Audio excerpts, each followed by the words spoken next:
9, 8, 7, 6, 5, 4, 3, 2, 1.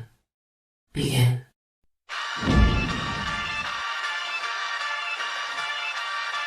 In the city of Philly, where the birds take flight, Eagle swag on the rise each and every night. Tone and Marcus got the scoop ready to ignite. From the lanes of South Street to the Broad Street lights, dashing like a running back, hitting every play. Blind guys in the zone, never led astray. Talking touchdowns, talking game day. Huddle around the mic, hear what they gotta say. I like an eagle soaring in the sky. Tone and Marcus always standing by, bringing their heat, call it do or die. Philly squad, hear the battle cry. Fly like an eagle soars in the sky. Tone and Marcus always standing by, bringing their heat, call it do or die. Philly squad, hear the battle cry.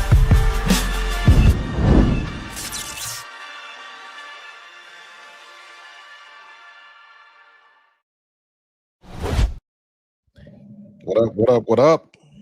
It What's is good? Kelly. How we feeling, man? We feeling good, man. We feeling good. Feeling good. Got a lot to do. Got a lot to find out. Mm-hmm. We can never have it easy. It's always something. This week is no different. That is true. That is very true. God, man. You know what I Between mean? Diana Rossini and her rumors and all of the injuries, even more injuries that we got now. Yeah, it's piling on. But guess what? Champions deal with it. Yeah, I mean, to your point about Diana Rossini, there's always that one story that every reporter just tries to make their bones on. You know what I mean? Yeah. Or just tries to sink their teeth into and they won't let it go, right? I feel like every reporter or analyst, whoever these insiders are, they have like that one story that they want to be first on, or they just feel like there's something there to tap into when it's really not. Who knows? But the bottom line is Diana Rossini has been she's been like the one reporter who's just been drilling this narrative. Yeah, and normally I like Rossini. She repped Philly well.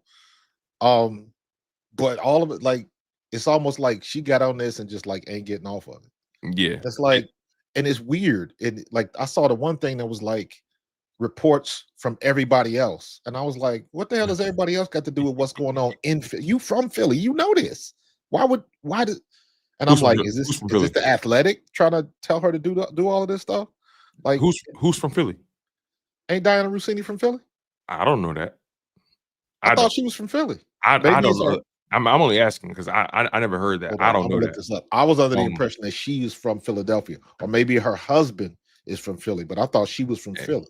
Hey, regardless, you know, you guys are tuned into the Bald Eagles podcast. He's Marcus Thomas. I'm Tone DeShields II. You guys are phenomenal as always. Make sure you smash that like button. Make sure you guys are subscribed to the channel. On top of that, we're live on 2 channels. We're live on Pro Fan Talk and we're live on Chalk It Up Sports. Y'all know the vibes. Y'all know the energy. Y'all know where our baldies be. You feel what I'm saying? So let's keep these vibes going. The vibes are high. Your Philadelphia Eagles are facing off with the New York Giants at Lincoln Financial Field. Gotcha. Her husband is from Philly. She from New York. See? She's an op already. She's a New Yorker. You know what I'm saying? North Jersey. And again, Giants, Eagles today. Last time the Eagles and the Giants faced off, 34-17 ass whooping that the Philadelphia Eagles had to face. And frankly, I think this game is going to go a whole lot differently, but it's not going to come without its warts for obvious reasons. No AJ Brown, no Cam Jurgens on offense, no Azeez Ojulari, no Adoree Jackson, no Brandon Graham on defense, no Jaquarian Bennett on defense. So that means they're going to have to subject themselves to Keely Ringo snaps for sure this week. I don't think they have any option that they've exercised other than him. They don't. Unless we see a Matt McWilliams sighting today, who knows? But it's going to be a Quinyon Mitchell, Cooper DeJean, Keely Ringo led secondary today. Makuba obviously has to redeem himself from last week. He did catch an interception, but I think he has to redeem himself nonetheless. But, you know, again, offense, defense, they have their injuries. We're going to see Brett Talton most likely at center. Although I think he's better there than he is anywhere else. center, I agree. I agree. A little bit. When I watched film on him the other day, he did look better at center than he did at left guard. Left guard is just turnstile city, man. Yeah. And we got to shore that up. But I listen, this is where you find out, are your backups or is it just another guy? That's the Mm, difference. are you talking about, because that's not just for the center position, right? Across the board. We're going to see more Jahan Dotson opportunities. We're going to see more John Mechie opportunities today. As a matter of fact, Darius Cooper, the preseason darling for the Philadelphia Eagles, he's been activated today. So this can't be a game where Kevin Patullo becomes gun shy. I don't care if AJ Brown's. I don't care that he's not there, right? Obviously, you want him healthy, and when you're at full strength, you know you can run with anybody. But you don't have him this week, right? But you still have another number one wide receiver, in my humble opinion, in Devontae Smith. You have a Jahan Dotson who's been a number two in this league before, and has produced at that pace as a number two would, right? Since becoming an Eagle, the numbers are going down for obvious reasons. But another guy, John Mechie, you're trying to make some money next year in some kind of way. You're trying to show that you still have it. You're trying to show that you're more than just this number 3, number 4 receiver, right? Houston moved on.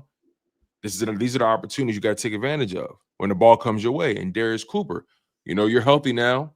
I have high hopes for the brother, but we'll see how this pecking order gets sorted out. I think Darius Cooper may have 3 targets today. 2 to 3 targets today. I wouldn't put him past this team. So again, no AJ Brown, but you still have you still got some guys on that offense. They can do some things. Dallas Goedert. You have options here if you're a competent play caller. Yeah, you have plenty. You still have a king's ransom, if you ask me. Absolutely. Shout out to 24 Birds. Tone, I don't know if you saw that. He just put up the Twins $9.99 super chat on both channels. 24 Birds. Thank you, brother. I appreciate you, man. On both channels, bro. Appreciate that, bro. That's tough, man. That's tough. So love, again, man. I think, let me ask you this. I know we've talked about it every week, and you and I both agree that this offensive line is at the crux of the Eagles' long-term issues. Correct. Because we saw the passing game play at the level that it did last week, albeit you're going to be without AJ Brown, like I mentioned, you still have Jalen Hurts at quarterback. Mm-hmm. And Jalen Hurts can throw the ball when given the opportunity. And he's actually one of the highest ranked quarterbacks this year in the league when it comes to the blitz, just so you guys know. But when you think about that as it correlates to the run game, do we expect the Eagles to pass to set up the run? Do we expect them to try to get their running game going early in this game and try to double down, kind of like the way they started that Vikings game? People forget, even though the passing game did what it did in Minnesota, right? That first drive, I think the first 4 or 5 plays were run plays, or the first 3 or 4 plays were run plays, and I counted 3 of the first 4 plays were plays under center. So they were trying to set up the play action all day, and it ended up sowing the seeds later on. So, give me your thoughts on this run game versus the pass game and how you expect it to materialize tonight. You know me, I'm old school, man. So I want Jalen under center, period. Mm-hmm. As much as possible. The problem with that is when you go to the passing game, your offensive line has to be on point, because that's an extra second and a half of protection that he needs to carry out the fake, turn around, and set his feet. So that's some extra time as opposed to being already in gun and being 5 yards back. It allows you a little extra time, but you don't get the play action. You don't get the linebackers moving like you would want. So, and I also think that being under center helps the running game tremendously. I think, if I'm not mistaken, the first couple of runs we had, Saquon had a couple of decent runs, like 5+ yard runs. And I'm like, you ain't got to bust a 50-yarder, but if you can get 5+ yards a pop, that's a good day. The rule is, for a running back, you got to get at least 3. So if we can do that and just be a good, not great, just a good running team, that changes everything. But it all comes down to what we're going to get on our offensive line. The Giants ain't stupid. They've been studying tape since our last game. So they know what's going on with our offensive line. And if Brian Dayball is any coach worth his salt, he gonna attack the weak points. He gonna attack the center. He gonna attack the guard until we prove that we can stop it. They Right. gonna load it up and try to stop Saquon until we prove that they can stop it. Because the odds are that our passing game is the easiest thing to defend. Right? Because not necessarily the easiest, but because we don't have a It's not running really game. complex. Yeah. Also, our running game is just not good. So you don't have to spend too many resources defending the running game because we ain't got the offensive line for it. So you put all of those resources back to stop the pass game, then you get what you get. So we gonna see what we got today because Jahan Dotson, I know, still got some gas in the tank. He showed me enough sure. plays and enough pull away to get him the ball. Especially deep. Correct. So Now all the focus shifts to Devontae. Logic would tell me today is a Dallas Goedert type of day. We'll see if they do that because now would be the perfect day all year. What has everybody talked about? The Eagles don't use the middle of the field. Now's the perfect day to use it. It's funny you say that. I literally have it written down here. Eagles need to find a way to get Dallas Goedert the ball up the seam. Up the seams. And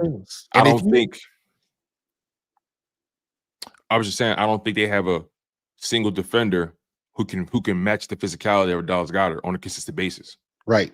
I don't. As far as linebacker and back, right? Linebacker and secondary, I don't think they have a single athlete that can match what Dallas Goedert is capable of doing.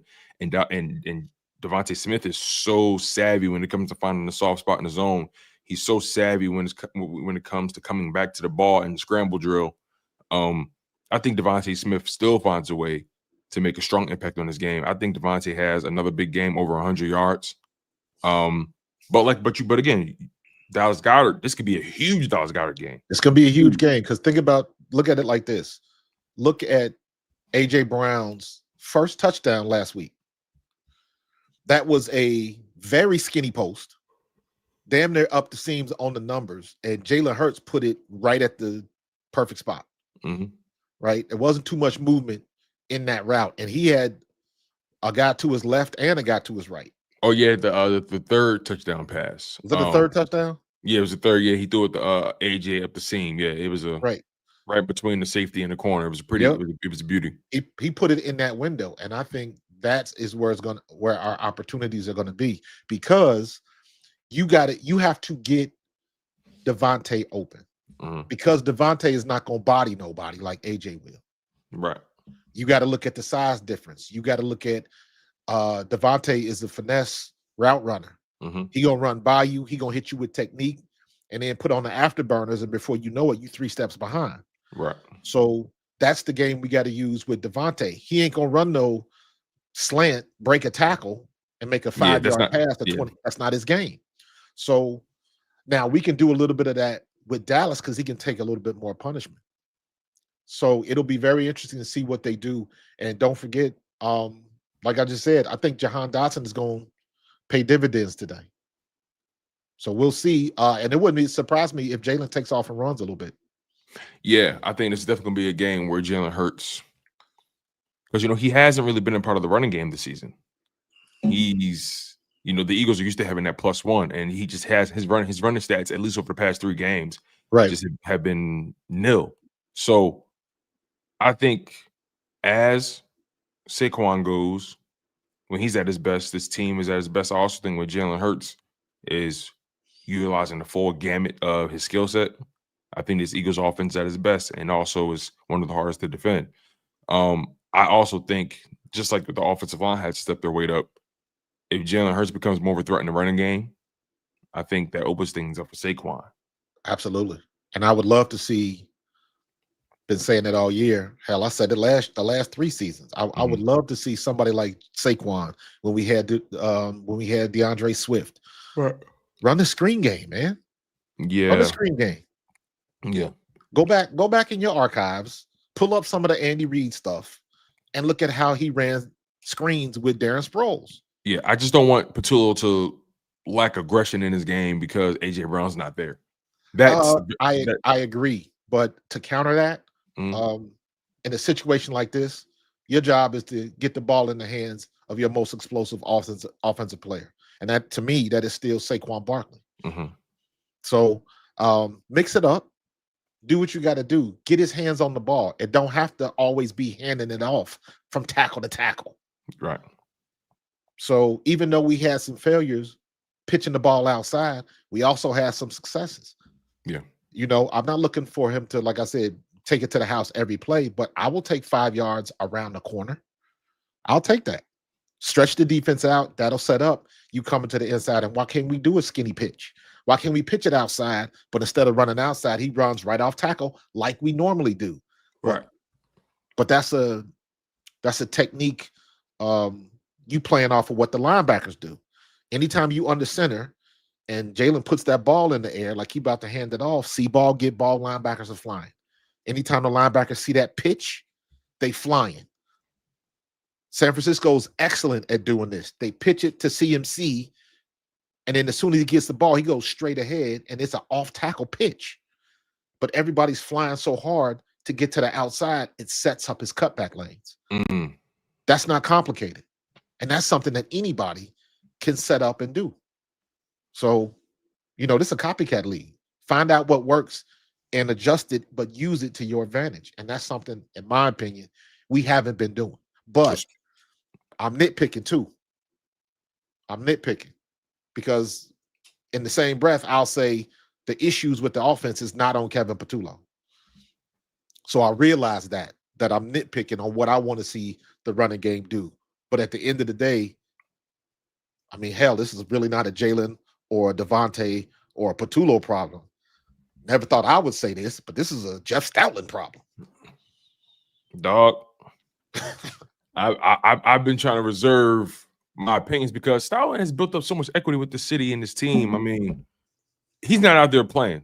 I'm sure Stoutland's methods haven't changed. They're not performing. Correct. For Everybody a reasons. Yeah. Right? These are Pro Bowlers and all pros. They don't lose talent. That just doesn't disappear. Especially these guys, most of these guys are in their prime.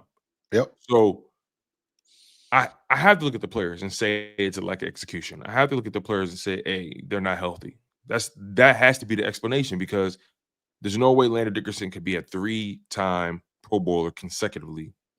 There's no way Cam Jurgens can playing as bad. There's no way Cam Jurgens can be a Pro Bowler playing as bad. Tyler Steen, he's a guy they've been developing for the past 3 seasons. Yep. You know, and he's always been good. Like he was great in the NFC Championship game. He was fantastic. You know, he's a guy that's talented. So and we know what Maylard and Lane Johnson are. It's not even all pros, put it that way. So it's just one of those situations where, if they get back to Marlin dudes, we could see this defense or this offense could do whatever they want. Yeah. When they're going, and that's why I think winning this game is so important because you're going to the bye week on a 2-game win streak. Yes. After being damn near at the mercy of a 2-game losing streak. And you got Green Bay the following week, and then you got a full gamut of opponents that are definitely going to test and find out where the Eagles are in the pecking order of the NFC. But that offensive line, they had to spend extra time during this bye week and after this game in general, figuring out what's going on with this offensive line and getting healthy. Yeah, and like 24 Birds said, we won without AJ. Oh yeah, for sure. Yeah, we did. We won games without AJ. So I don't think the lack of play action is because Jalen isn't comfortable. I just think that that's not in the repertoire of what they want to do. If they go play action and Jalen's under center a lot more, then they're breaking from the norm. And any coach that goes through, this is why I say you nitpicking, because when you get to this level, do what got you there. Because if you change up and it doesn't work, what's the first thing everybody says? He tried to do something new and that shit don't work. Why don't you just stick with what you normally do, what you do? So there's a balance in coaches trying to innovate and do things different, but not get too far away from what got them to that point in the first place. But also sometimes in doing what got you there in the first place, you build up tendencies, right? And Absolutely. you have to build in tendency breakers so they can respect you in all facets of the game and never quite be settled in, even if they see something that popped up on the scouting report, but don't make them so confident that you're going to just go that route. You get what I'm saying? Yeah, And you gotta. It's a weird thing, man. It's a weird thing. Remember go when we? back to that Vikings game. Yeah. Tell me some things you saw in that game that they had to they had to continue to emulate in this offense. Like, what were some key moments or key plays or key alignments in this game on offense where you said to yourself, "Okay, they had to keep that." It wasn't the Viking game. It was. What was the last game we played at home? Because they said the Viking game, the Eagles were under center the most they've been all year. Yeah, but I also remember, and I'm trying to remember, what was it, the Broncos game? We were home in that game. Yeah, it was a home game, but I noticed we kept coming out in this tight front, and we were running the ball, and we were running the ball pretty well. Right. And I was like, huh, where did this come from? I like it. Now, how are you going to incorporate it and make it work for you? Mm. So it's a combination. It's not just one game. It's not just one thing. I like what I saw against the Vikings game. Jalen Hurts came into his own and was like, don't forget, I can still do this in the air. But ultimately, we still not balanced. Yeah. And to me, that's the place we got to get to. We have to get to there before we get to the back half of the season, the last quarter of the season, I should say. We already in the back half, yeah. But we have to. Every game we 2 out of 3. Every game we 2 out of 3. Yeah. Offense, defense, special teams. It's offense and special teams. Defense and offense. Defense and special teams. Like, we've never been 3 for 3 to be dominant like that. And that's what we waiting on. And I think hopefully, especially if we can get through this game clean, we can get to the bye week, come back on the other side. Dickerson, are you at 100%? Are you still at 85, 90? Mm-hmm. You know what I mean? Cam Jurgens, are you 100%? Are you still 85, 90? And how well does that 85, 90 play? Those are the things that we got to worry about, because if we don't fix that keystone, everything crumbles.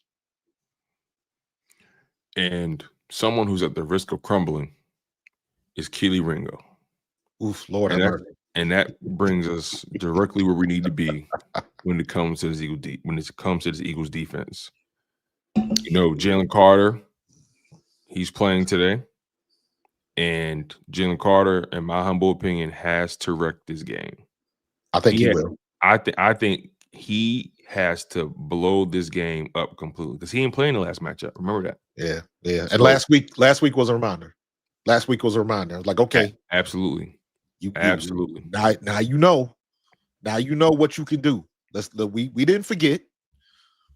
So let's see what he's gonna do. Because you're right, they didn't see him.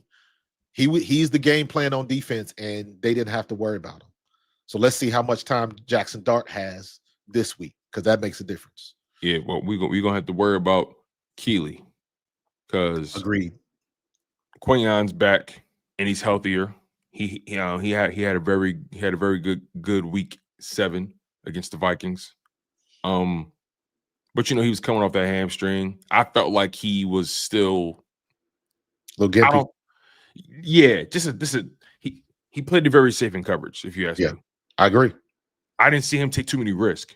Right. But it didn't cost us. Exactly. It didn't cost. It didn't show up as a liability. That's the gamble. That's the gamble. He to your point, he played it safe. Let me do what I gotta do. Not trying to be a superhero. And that's not to say he was bad. I want to make that very clear, because sometimes people, it doesn't compute, right? His skill level, he's good to go. I feel like, he was healthy enough to play. I think he ended up as a full practice participant, even while dealing with the hamstring throughout the week. He was limited on like the first practice day, and from there he graduated to full participant. So yeah, he was healthy by their standard, but I still felt like he had the safest, cleanest game he could have under the circumstances. That, in my opinion, having been in situations like Which is that, very veteran-like. yeah, especially when you have soft tissue injuries. Mhm. I don't remember many hamstring injuries, but I do remember like a lot of high ankle sprains and things like that.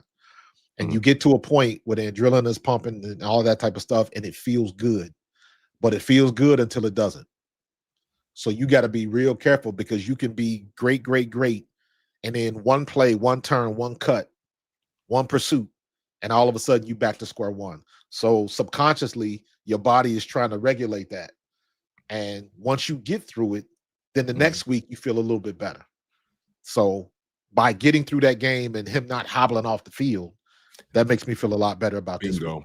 I was just thinking about that. The fact that he left that game and maybe not hobbling off the field, but didn't end up on the injury report all week.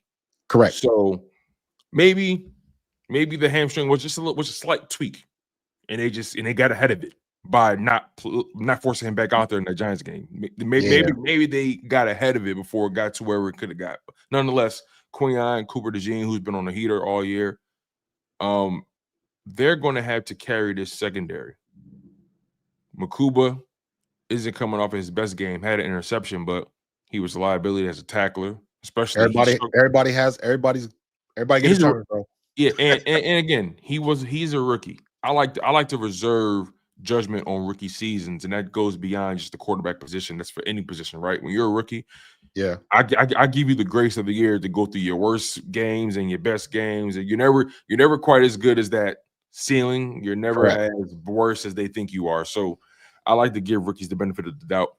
But I think this is a game where, again, no disrespect to the Giants, but we're not talking about Justin Jefferson and Jordan Addison No. type of guys. We're not. And we handled them. We're We not. handled them. So this is a situation where you and Dory went down in that game. So it wasn't like Keely Ringo didn't have to play. Like you're not dealing with the top tier of the league as far as talent goes. I'm sorry, no disrespect to those guys. It's just the truth. But last time they played, though, they allowed those guys to play above their stock, if you ask me. Yeah, I'm looking at Simo Mob. I'm extremely confident in this game. I will disagree. I'm not seeing a blowout, but I do see a win.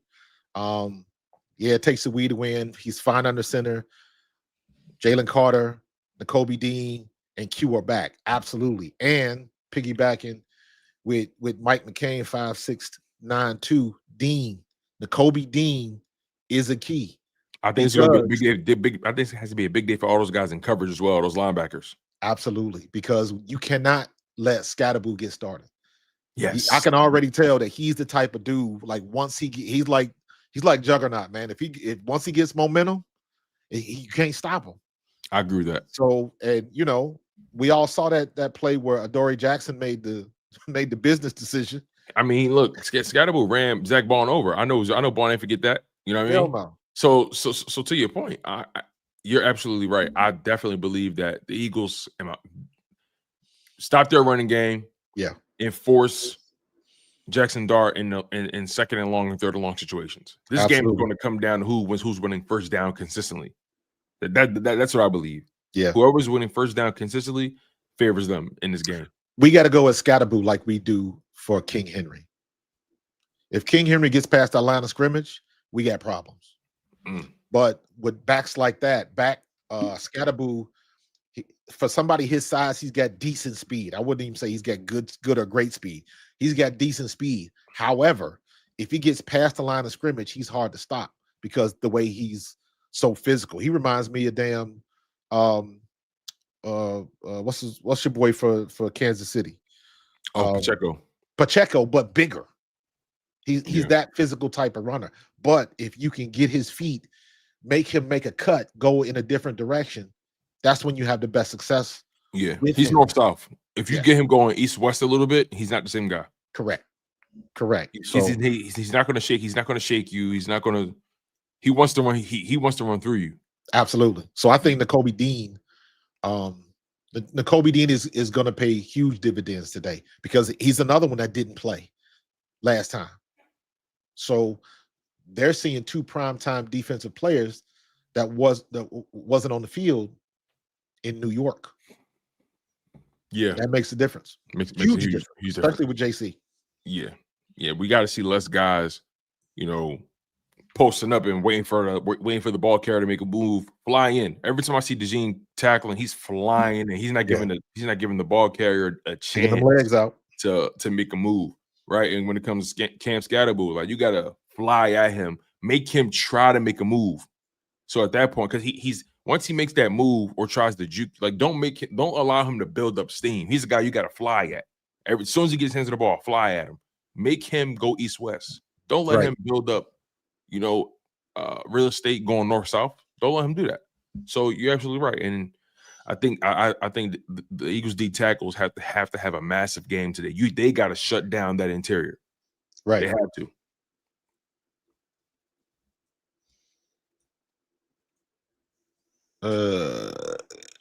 What do you think is going to happen at the edge? Well, we're going to see more Jahai Campbell. You don't have Aziz Ojulari in this game. Nope. Ogbo Oranquo doesn't come off IR until maybe after the bye week. You have no Nolan Smith. You're not going to see him until Green Bay week. Injuries, bro. You're thin there. You're Injuries. thin there. BG can't play this week. So right now, what you have Jahai Campbell, you have Uche, you have Patrick Johnson and Jalen Hunt. Those are your edge rushers. Dude, I feel like all of that hype behind BG was a waste. Because he's not playing. Because he's not playing this week. Because he's not playing. Now, if I guess I'm like, you could have held that back until the bye week. If he wasn't going to play until after the bye, let that be. You mean you could have announced it after?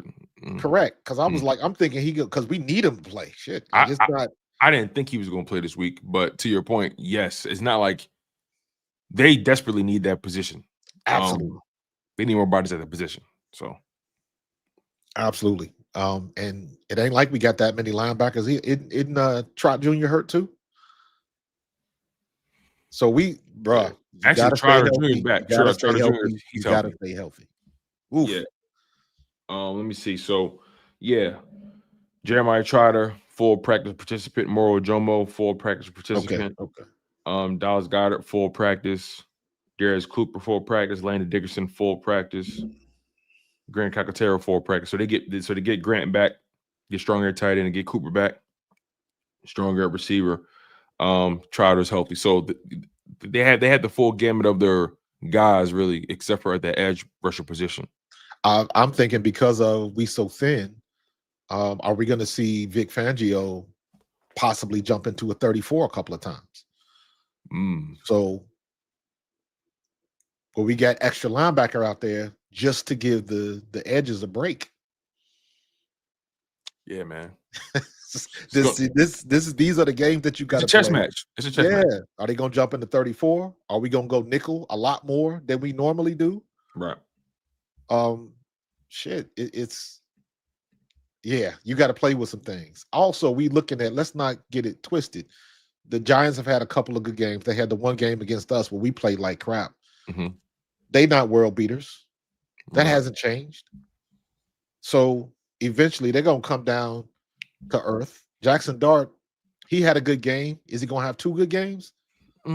Let's make sure that don't happen. So we still dealing with a rookie. We still dealing with average receivers.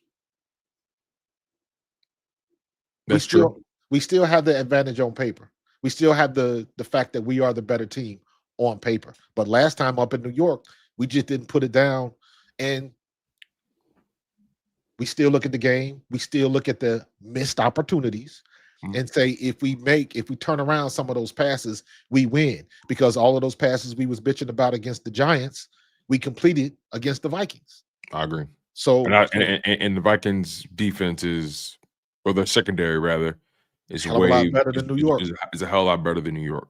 Absolutely. So if we can do that, we see the potential of the Eagles when everything is running the way it's supposed to run. Right. Jalen is just got to throw that ball with a little bit, 2 degrees more air under it. You know what I mean? And maybe the AJ Brown pass is complete, or just different things like that, man. And we're not shooting ourselves in the foot. So let's hope that this game is clean. And I'm saying clean, like minus the penalties, minus the mistakes. Um, that's the standard of coach speak when you're talking to your team. Can we play mistake-free football? The team that makes the least amount of mistakes usually wins the game. I couldn't agree with you more. And the Eagles made the mistakes last week, like you said, missed opportunities, but making the mistakes when they had opportunities to close the gap. Yep. Right. So they overall have a very big opportunity here. I think the injuries that they're dealing with absolutely are major losses, right? Because they all affect the game in different ways. But I feel like I'm feeling very good about this game. I'm feeling very confident in the run game this week.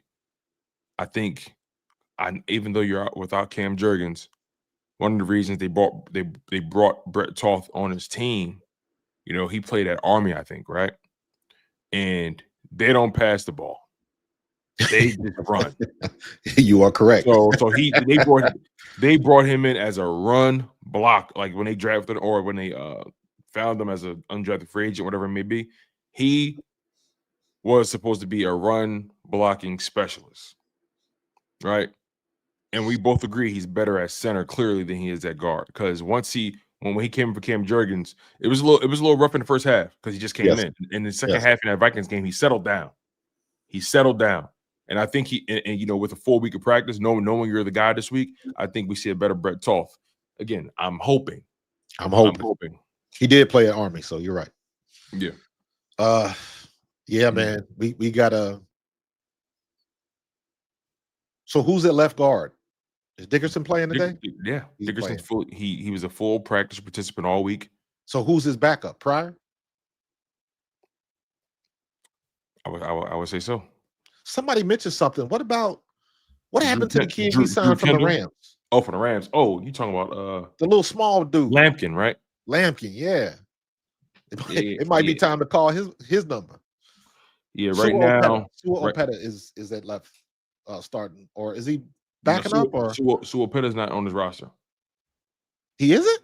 No. So right now, I'm looking at their depth chart here. Their active backup interior guys is Drew Kendall, Brett Toth, and Matt Pryor. Right. Kendall was a draft pick, right? Yeah, I like Drew Kendall. I think he's a better center than Brett Toth. Just saying. Linda said we cannot lose to the Giants again. Yeah, that'd be a weird smudge on the season. Oh my God, it would be. And you know what? We would still make the playoffs, but it would just be a black eye. Yeah, I don't want to give him that satisfaction. I agree with you 100%. I don't. Yeah. Thank you, Linda. It's nasty when Giants fans are happy. Like, it's like nasty. Yeah, we the same way. I mean, we're the same way. It is what it is. But like when we're successful, like when the Eagles are successful, they're like it's a return to order. You feel what I mean? Yeah. It's a return to order when the Giants are feeling remotely confident about their talent or whatever it may be. It's an odor that I mean radiates from that. It's just the balance of the universe is off. Yeah, we don't want to be looking like that. We don't want to be looking like that kid that was the Jets fan leaving the stadium. You see that? God, dog, he broke my heart. He broke my heart, yo. He broke my heart, Marcus. He said, "I'm born into this." So he said, "I was born into this," and I hate this team, man. I was born into this, and I'm gonna always love the Jets, but I hate this team. Man, I hate he broke my heart. I've never been that low as a fan. That was a reminder. Like, I played in the 90s. You know what I mean? And there were some Eagles fans that had that type of attitude because we always had great players. We had arguably the best defensive player to ever play the game, and we still couldn't get it done, and we still gave them away. And so all of these little things, we had the ultimate weapon, but didn't have a good offensive coordinator and this, that. It was always something, And then we finally get to the point where we putting it all together, and then you see a Jets fan say that. Let it be a reminder to all these fan bases, like who get a little uppity when things go a little wrong. Like, people wish they had our problems, bro. Dog, we are in a better position than most teams in the league, and then we're in a 95% better of the position league. Yep. than we realize. Eagles fans, I'm telling you, we're in a better position than we realize. Okay. So, and I believe we're going to get healthy at the perfect time of the season. And It's Kotite's fault. Okay, yo, Kotite was my coach, bro. So I ain't arguing with you. I mean, y'all dealt with a lot back then, man. Yeah, we did, bro. You know, I must listen. I grew up during the McNabb era, so I can't even relate to the issues y'all OGs used to have. Man, it was to have a quarterback like Randall Cunningham and to always be stagnant, you know what I mean? And it was because Randall was incredible, dude. I know. Randall was incredible. Even at the time, Herschel was still a freak.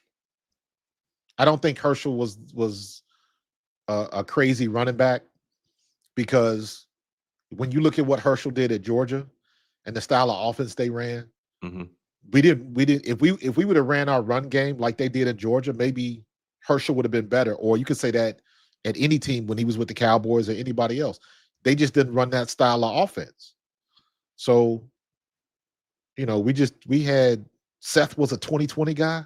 Mhm. Seth had 20 sacks and 20 picks. That's Hall of Fame level, bro. And we had two. Seth Joyner, Willie T.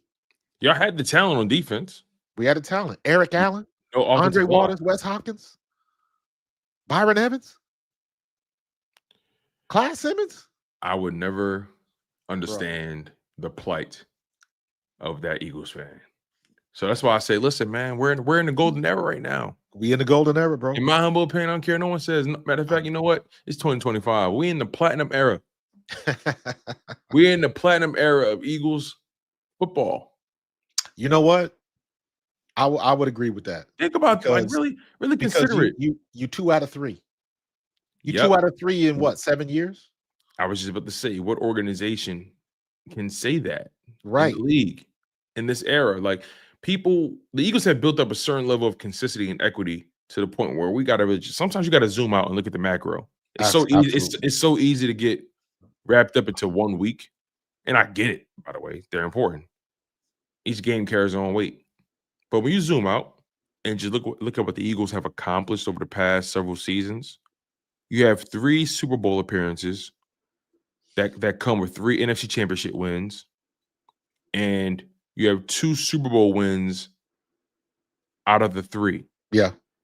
You're 2-1 in Super Bowls in the past 7 years, right? So I'm just saying, at that rate, 2 wins out of a possible 7-year season, and it's 32 teams competing for this thing, by the way. 32 teams. Correct. 32 teams, and you were in 3 of the last 7 Super Bowls, or 3 of the last 8. I don't know. I can't remember the exact, but I know it's 2018 is when they won the Super Bowl as far as February 2018. Yeah, 17, Yeah. 18. And they won it in February 2025. Yeah, 22, 23, and then So that's the 24, past 7. That's the past 7 Super Bowls. correct. You were in 3 of the last 7. Correct. That's over 40%, but it's not 50% because obviously 7 is a odd number. Here's a funny thing. Even though we lost one, our quarterback still outplayed the opponent in every one. Right. And then to add to the legacy, to add to the storybook, he doubles back after training in the dungeon. Yeah. You know what I'm saying? Like, you lose that Super Bowl, the team plummets in 2023, 2024, that season, and you gotta crawl yourself back from oblivion. They was in the dungeon, and they got back to the top of the castle. They got back to the top of the mountaintop, slayed the dragon that put him in the dungeon in the first place. Yeah. How many That's legacy? That's story. That's art. That's theater. What That's did they cinema. say about what how, because I remember this specifically after 22, after we lost to the Chiefs. Mhm. And everybody said how great Jalen was. Jalen could have possibly been the MVP as the loser. all of that type of stuff, and he was that good. That one freaking mistake. Oof. They said But he'd never make it back, Marcus. that was the conversation. And history was on their side. Yes, it is. All they talked about was how difficult it was to get back to that. Regardless of the talent you have, there are teams. We watched the Bills make it to what, 3 consecutive Super Bowls and lose? 4. They made it to 4 consecutive Super Bowls and lost. You know how good of a team that was? Just to get there 4 consecutive times. 4 in a row, and they lost. Now, 2 of them was because of a kicker, I believe. Right. But 4 in a row, bro. 4 in a row. Do you know how strong you have to be? And Jalen Hurts got 2 cracks at the apple in a 3-year span, and he capitalized. He capitalized. They paid him after the 2022 season. His first season with the money was 2023, 2024. Then 2024, 2025 season, he delivers your Super Bowl. He's made good on the first contract. That's how I look at it. I need a Super Bowl every contract. Yeah. If you can give me a Super Bowl win every time, every contract, that's the reason you pay guys. That's the reason you draft guys, right? They can say whatever opinion they have on Jalen Hurts. Jalen Hurts delivered on the investment. He delivered. Everybody that drafts a quarterback in the first round, out of all of the teams that do that, how many have the hardware to show for it? Not many. Not many. The goal when you draft the guy, above all else, can I win the Super Bowl with this guy? Correct. Trevor Lawrence, nope. Ray Didinger talked about this, right? He said, look, I'm convinced Jalen Hurts will never really get the respect that he deserves. And the reality is, when you think about Jalen Hurts' story, and I'm paraphrasing, but like he got into the details of the Jalen Hurts story and the fact that when you draft a guy, you ask yourself, can I win a Super Bowl with this guy? Especially on those day 1 and day 2 picks, first 3 rounds. Absolutely. You draft the quarterback that high, you're asking yourself, how far can this guy take me? How far can he take the team? Right. When he's running the ship.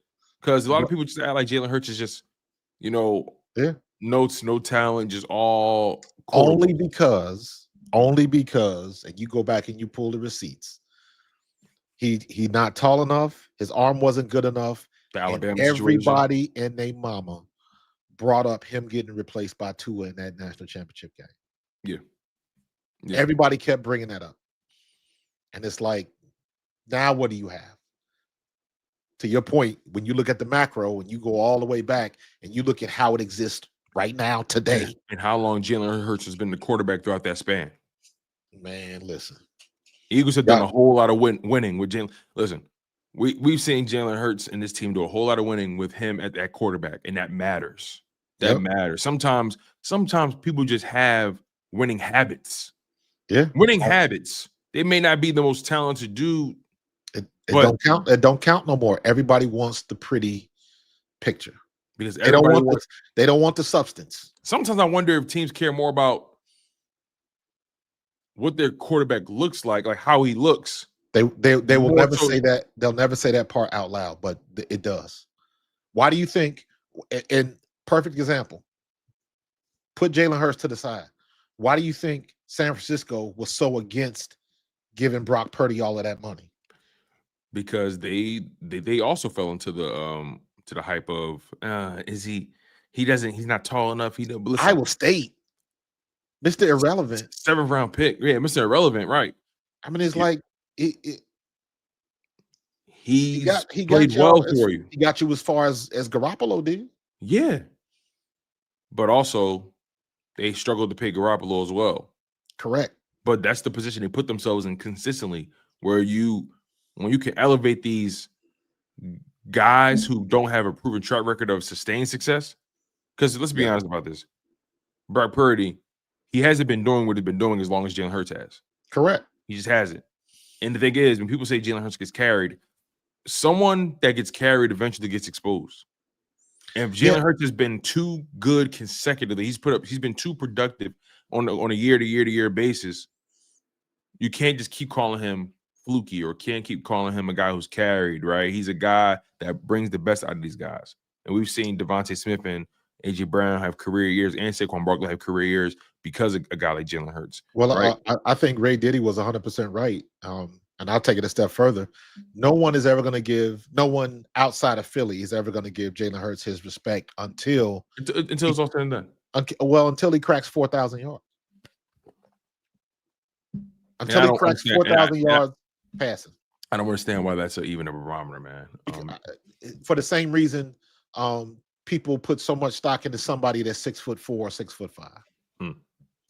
It is the intangibles. It is walking into the club and seeing that handsome guy or that pretty girl, and everybody wants that person, and then find out they got mental issues or they're abusive or whatever. But in those situations, you still want to stay with that person because of the optics.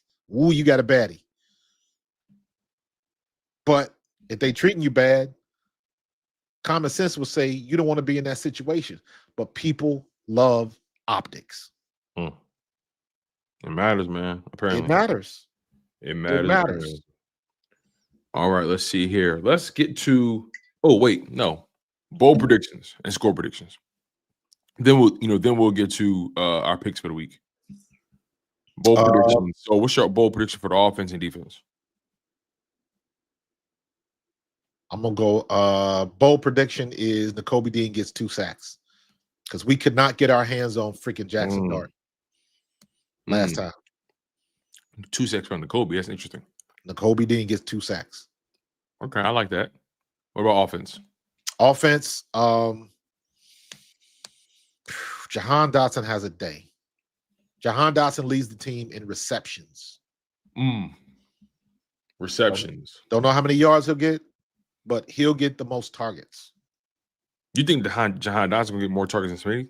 It's going to be one of them games. Because I think all of the maybe Smitty has more explosives, but maybe he doesn't have the volume, but the yards may. But thinking where all the attention is going. I can see that. I can see what you're saying as far as the attention going to Smitty. If I'm wrong, I ain't got a problem with it because I mean, of course, Dallas is Smitty. But this could be one of those ones where it's like because everybody's going to be concentrating on Smitty and Goddard. I can see that. Jahan Dotson is still a threat. Okay, I can see that. Okay, so 2 sacks from Nakobe. Jahan Dotson leads the team in receptions. Okay. For me, bold prediction for the defense. I'm going to say Jalen Carter.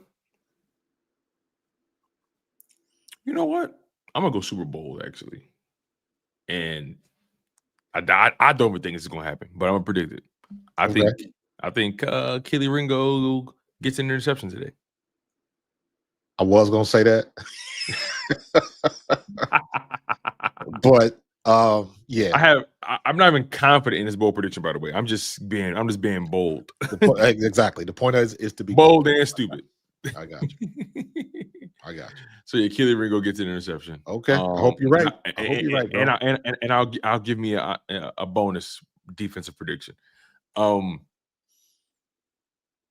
I think Jalen Carter assaults the hell out of Jackson Dart. I think Jalen Carter gets to Jackson Dart 3 times today. Nice. 3 times. Nice. Like I think he's just going to laughing at you, bro. So yeah, those are my bold predictions for defense. Offensively, I think Saquon goes off today. I think Saquon goes off today. I'm against saying the Saquon old team in the grass. Over 100 yards for Saquon Barkley and 2 touchdowns on the ground. All right. Now score predictions. What you thinking about? I hate trying to predict a score. I know.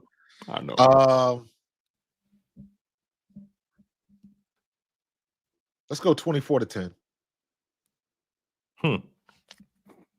I'm going to go. I think the defense is going to be much better than last game. Yeah, I do actually. It's a good point. I'm going to say 20. I'm going to say 30-17. Okay. 30-17. I'm rolling with that score. 30-17. And I'm Gotcha. with you. I do think the defense is going to play way better Barbarian says because 31-14. they got a chip on their shoulder now. Yeah. They got a chip on their shoulder after how they played in that previous game. They 35 know. to 6, Tiff. Oof. That's crazy. All right, let's get to these picks real quick. They do have here. a chip though. You are. Damn, my man said 34-9. Holy shit. That's funny as hell. We getting the safety? But yeah, 30 to 17. I'm rolling with that. All right. Let's get to our picks for the week. That first game was Thursday night. Vikings at Chargers. I knew the Chargers would win that game, and Carson Wentz was so bad, man. And I think he got hurt. Yeah, so it was just a rough night for that dude, man. He looked cooked. He did. He looked absolutely cooked. Okay. We got Dolphins at Falcons. I'm going with the Falcons in this game. I think Kirk Cousins is playing as well. So yeah, Falcons as well.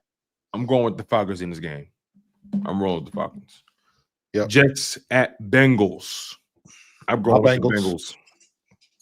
I'm not disrespecting my Bengals and Joe Flacco no more. Mm-hmm. Now I think it was is Tyrod Taylor starting for the Jets this week? I don't know. Aaron Glenn was talking all that trash about he ain't gonna tell nobody because he don't want to. So anyway, I got the Bengals beating the Jets nonetheless. I got the Bengals winning too. All right. Patriots at Browns. I got the Patriots winning this game as well. I hope they just absolutely demolish the Browns. I'm sick of all of the shit that the Browns is doing. Sanders was he was number 2. Then he was questionable with a back injury. Now he's not on the injury report again, but Bailey Zappi moved up to like whatever, man. I'm so sick of the Browns right now. I'm like, I'm with you. Make a decision. I'm with you. Giants at Eagles. We discussed that. Yep. We got the Eagles winning. Bills at Panthers. I got the Bills winning this game. I don't think Bryce Young is playing this week because of injury. Correct. So yeah, I think Panthers get smoked in that game. Bears at Ravens. I'm rolling with the Bears in this game. Lamar Jackson was practicing this week, but he ain't playing. He's not playing. I think they're going for Tyler Huntley this week. Yep. But I'm still rolling with the Bears nonetheless. 49ers at Texans. I got the Niners in this game. You know what? I want to think like the Texans are going to pull it together, but they have a struggle bus, bro. I've been wanting that for them all season, and it's not the case. CJ is on the struggle bus. Yeah, man. He's taking his lumps. So I'm taking the Niners in this game. He took his lumps last year. Shit. Yeah. All right, let's see here. Bucks at Saints. I got the Bucks in this game. No Mike Evans. I don't think they're going to have Chris Godwin this week either. Let me double check this here. Bucky Irvin might be out too. Yeah, and Mekhi Buka, I think, re-aggravated that hamstring. So let's see here. No Hassan Reddick. Vita Vea is questionable. No Mike Evans. No Chris Godwin. No Bucky Irving. I'm sticking with the Bucks though. I'm sticking with the Bucks too. Yeah, and Baker Mayfield is hurt. Is he? I don't see him last game. Remember? Oh, I don't see him on a report. No, he's not on the report. But if you remember that last game, he took a shot, came up a little bit gimpy. Okay. So I know he's going to play, but I'm just saying that he's probably not 100%. Yeah, I still got the Bucks though, like you said. I'm still taking the Bucks. Yeah. All right, Cowboys at Broncos. This is an interesting game. Very interesting game. I'm taking the Broncos at home. I'm taking the Cowboys, but I think I'm thinking the Broncos. I think Dallas's defense is going to put it on Bo Nix. You think that defense? I mean, that defense has been getting better. Yeah, little by little. Yeah, but the competition has been a little. So and plus, people hate to admit it, but Dak Prescott been slinging. No, that's never been a question. That's the thing. Like Dak being able to put up the numbers and all that kind of stuff, and that's never been the question. Dak has had number one offenses throughout his career, consistently. Yeah. You know what I mean? Like that's not a question with Dak Prescott, at least in my opinion. We know he can throw the ball. Well, we know when we talk about the Cowboys, we're talking about one thing. Yep. Playoffs. Yep. So let's see if because this is if the Cowboys lose, that means Broncos is putting up major points. The Cowboys, I don't think the Cowboys have won a road game all year. and it'll be another feather in the cap of every fan that wants to look at Jerry Jones and ask again why you got rid of Micah Parsons. Okay, If he don't matter. they won at the Jets, but it's the Jets. It's the So they Jets. lost in Carolina, they lost in Philly, they lost in Chicago. They lost in They are Carolina. Woof. they lost in Carolina.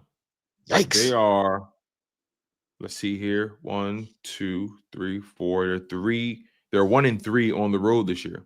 Yeah. And they face a better Broncos team, probably one of the best defenses they faced all year. We'll see. We'll see, though. Dak Prescott's been having a very productive statistical season. That's never been a question. All right, let's see here. Let's keep it pushing. But I have the Broncos in that game, and you got the Cowboys. Yes. Okay. Titans at Colts. We're rolling with the Colts in this game. The Colts have been on the heater. Colts. Their schedule has been favorable also, but Cam Ward looks horrible. yeah, man, they all do. Packers at Steelers. I got the Steelers in this game. I do as well. Jordan Love is no. Jordan Love reminds me of what Caleb Williams did last year. You never know what you're gonna get from him. You know he got the talent, but he hasn't put it together yet. I think eventually he will, but it ain't right now. I agree 100%. And lastly, Commanders at Chiefs. I got the Chiefs in this game. Likewise. No Jaden Daniels. No Jaden Daniels in this game. Got to stay healthy. That's the game right there. The game. Yeah. That's the game. That's the story. No Jaden Daniels, and that's that. And the Chiefs are at home. They got Rasheed Rice back. Xavier Worthy's healthy. You know what I mean? They're starting to pick up steam. Speaking of the Chiefs, we gotta maybe we'll get with this on Tuesday. All right, and make sure y'all make sure y'all tune in on Tuesday because Barrett Brooks is going to be joining us on the show. Yes, that's going to be really exciting. Very exciting. Man. Shout out to my man B Brooks, man. That's family right there.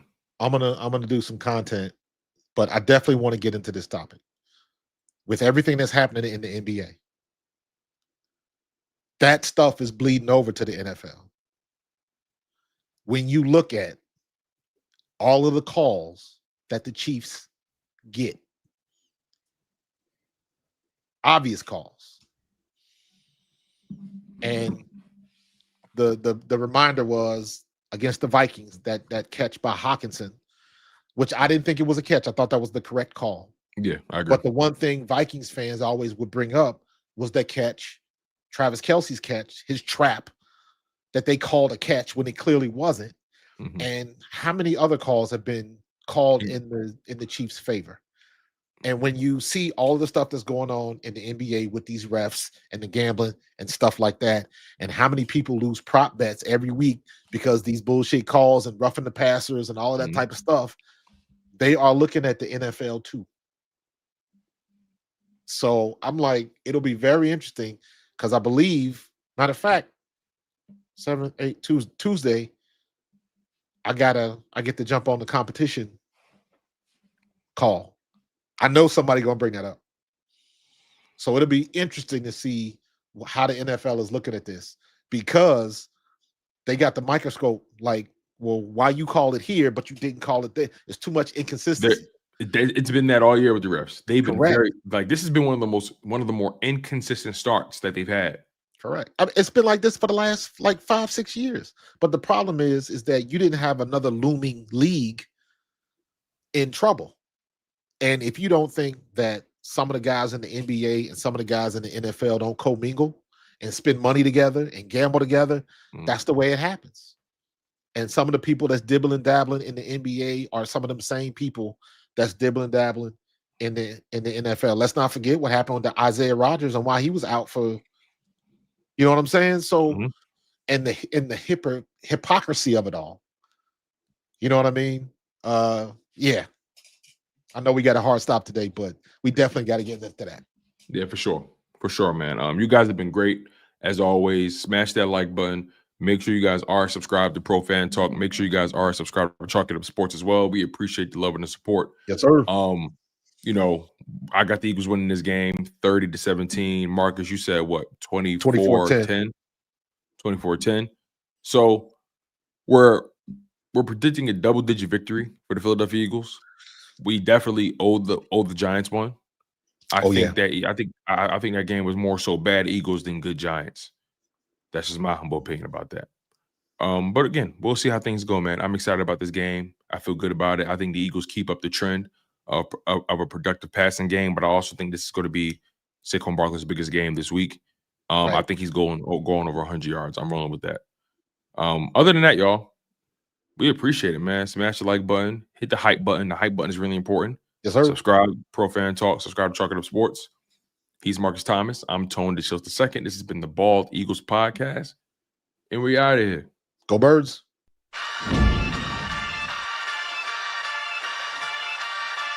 In the city of Philly, where the birds take flight. Eagle swag on the rise each and every night. Tone and Marcus got the scoop ready to ignite. From the lanes of South Street to the Broad Street lights. Dashing like a running back, hitting every play. Fly guys in the zone, never led astray. Talking touchdowns, talking game day.